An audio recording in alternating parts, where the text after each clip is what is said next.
Statistics. The practice or science of collecting, organizing, and interpreting data. Survey. A method of collecting information. Population. The whole or entire group. An example of a population would be all of the people in the state of Arizona. The population of Arizona is 7 million people.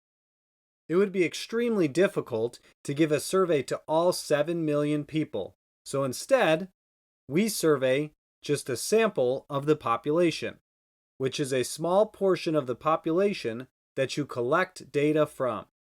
For instance, you could survey 500,000 people from one city in the state of Arizona. We can use the survey data from the sample to make predictions about the whole population. Example number 1. Making predictions using ratios. Mr. Smith surveyed his class to determine which type of celebration the school should have at the end of the year. The responses are included below. If there are 600 students in the school total, how many students can he predict would want a dunk tank based on his survey? So we have 3 steps in order to solve this problem. Step 1 is to find the probability of the favorable event, and we want to list it as a ratio or a fraction. The numerator of this fraction is the favorable outcome, which in this situation would be the number of students who chose the dunk tank.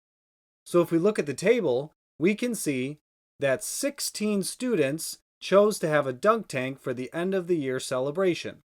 So our numerator in our fraction would be 16 students. The denominator is the total students surveyed. So if we add up the students in the survey, 16 plus 15 plus 9 is equal to 40. So the denominator will be 40 total students. This brings us on to step 2. Set up a proportion. And remember, a proportion is 2 fractions that are equal. So we'll add the equal sign and our next fraction bar. So we want to look back at our information to see what else we can fill into this proportion. If we look back at the question, it states that there are 600 students in the school total. So since in my first fraction, I have the total students as the denominator, I'm going to put those 600 students as the denominator in our new fraction. So notice the total students are across from the total students. And then we would put x students as the numerator of the new fraction. We'll use the variable x because we want to predict how many students would choose the dunk tank. This moves us on to step 3. Find the missing value using cross multiply and divide. So the first step is to multiply across or diagonally in the proportion. 16 times 600 is equal to 9,600. The final step is to divide by the only number we have left, which in this case would be 40.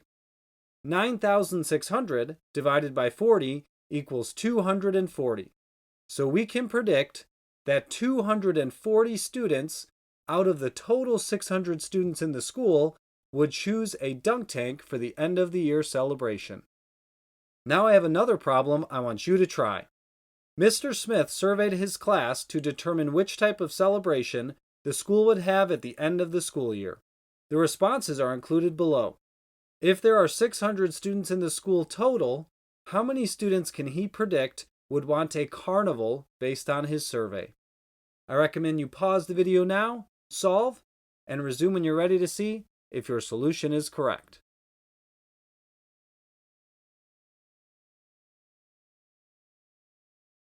All right, let's take a look. He can predict that 135 students would want a carnival based on the survey. Feel free to take a moment to review the work and compare it with yours. If your solution was not correct, see if you can find the mistake. Example number 2. Making predictions using equations. A survey found that 60% of students bring their lunch from home instead of buying the school lunch.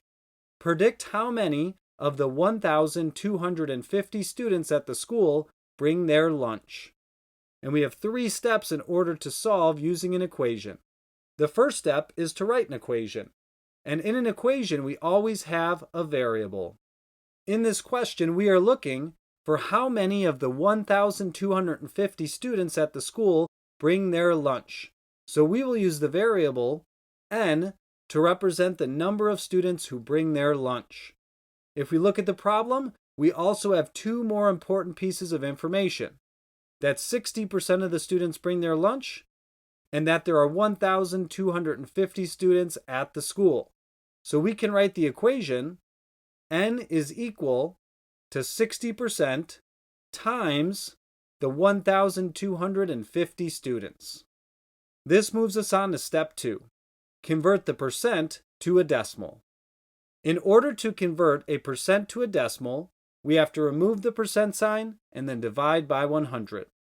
So if we start with 60%, we'll remove that percent sign, and then we'll divide by 100, which leaves us with 0.60. Now we want to solve for the variable. So we can do the calculation 0.60 times 1,250. When we do this, we get 750. So we can predict that 750 students bring their lunch to school. All right, it's time for you to try it again. A survey found that 40% of students have at least one pet at home. Predict how many of the 1,500 students at the school have at least one pet at home. I would recommend you pause the video now, solve, and resume when you're ready to see if your solution is correct.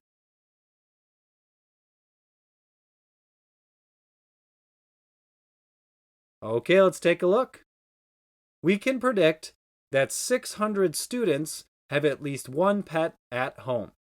Feel free to pause the video, review the work, and compare it to your own work. If you had this incorrect, I would recommend you take some time to try to find your mistake. Thank you for watching.